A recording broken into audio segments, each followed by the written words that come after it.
ஒரு குட்டி கதை சொல்லிட்டா, இந்த திருகோணமலைக்கு பக்கத்தில் இருக்கிற கன்னியா அப்படின்னு இடத்துல இருக்கிற வெந்நீர் ரூட், அதாவது ஹாட் வாட்டர் ஸ்ப்ரிங்ஸுக்கு போய் குளிச்சுட்டு அங்கேருந்து இந்த புகழ்பெற்ற திருக்கோணேஸ்வரம் கோயிலுக்கு போனேன். போகிறதுக்கு முன்னாடி நம்ம உபயத்தாருக்கு நன்றி சொல்லுவோம், நம்ம ஸ்பான்சருக்கு. இவங்கெல்லாம் இந்த பயணம் சிறப்பாக இருந்திருக்காது. இந்த திருக்கோணேஸ்வரம் கோயிலுக்கு போகிற வழியில் ஒரு பலகையை பார்த்தோம்ப்பா. அந்த பலகையில் 40 கிலோமீட்டர் 70 கிலோமீட்டர் ஏன் 100 கிலோமீட்டர் தொலைவில் இருக்கிற புத்த விகாரை பற்றி போட்டுக்கிறாங்க. ஆனால் அந்த பக்கத்தில் 5 கிலோமீட்டர் திருக்கோணேஸ்வரம் கோயிலை பற்றி ஏன் போடலப்பா?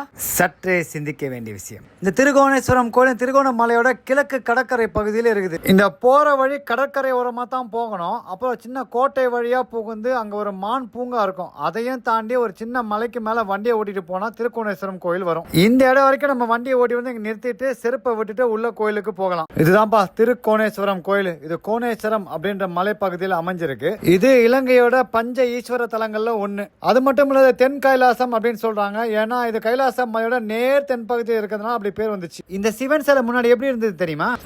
இப்படி இருந்தது. மதுரை மீனாட்சி அம்மன் கோயில் 1000 கால் மண்டபம் மாதிரி இங்க ஒரு 1000 கால் மண்டபம் இருக்காப்பா. எனக்கு தெரியவே தெரியாது, எல்லாம் வந்ததுக்கு அப்புறம் தான் சொல்றாங்க. அதுக்கு நான் போவே இல்லையப்பா. இதுதான்ப்பா திருக்கோணேஸ்வரம் சிவனை தரிசிக்க போறதுக்கான வழி. இந்த கோயிலுக்குள்ள 2 விஷயங்களை பார்த்தா, ஒண்ணு இந்த வரைபடம். இதுல 16ஆம் நூற்றாண்டுக்கு முன்னாடி போர்ச்சுகீசுகள் இந்த கோயிலை சிதைக்கிறதுக்கு முன்னாடி எப்படி இருந்தது வரைபடம் இருந்தது. இதுதான்ப்பா லிங்கோர் பவர் வடிவம். இதனாலதான் சிவனுக்கு லிங்க வழிபாடே வந்தது. ஏன் அப்படின்னு பாத்தீங்கன்னா, சிவன் வந்து இந்த பாடு, அதாவது விதை பைமை இருக்க இடத்துல இருந்து நிறைய தவம் பண்றதுனால சிவனை வந்து லிங்கமா வழிபட்டாங்க அப்படின்னு சொல்றாங்க. அந்த கோயிலுக்கு அதுக்கு ஒரு பாறை மாதிரி இருந்தது. அந்த பாறைக்குள்ள ஒரு வழி மாதிரி இருந்தது. அந்த வழிக்கு பக்கத்துல இன்னொரு திறந்த வெளி இருந்து எட்டி பார்த்தா அடேங்கப்பா கடல். சரி வாங்க அந்த வழிக்கு உள்ள போய் பார்ப்போம் அப்படின்னு படி இறங்கி போனா அங்க சிவனு அப்புறம் யமன் அப்புறம் நாரதர் மாதிரி ஒருத்தர் இருந்தாங்க. அதை பார்த்து இந்த பக்கம் திரும்பினா பாருங்க, வாய் அடைச்சி போயிட்டேன். அந்த அளவுக்கு அழகா இருந்தது. இந்த திருக்கோணேஸ்வரம் ஈஸ்வரன் மட்டும் பிரபலம் கிடையாது, இந்த கோயில் அமைஞ்சிருக்க இடமே ரொம்ப பிரபலம் தான். ரொம்ப அழகா இருந்ததுப்பா. இப்படி ஒரு இயற்கை எழில் கொஞ்சம் கோயிலை நான் பார்த்ததே இல்லை. அதுவும் மலைக்கு மேல தண்ணியை பாத்தீங்களா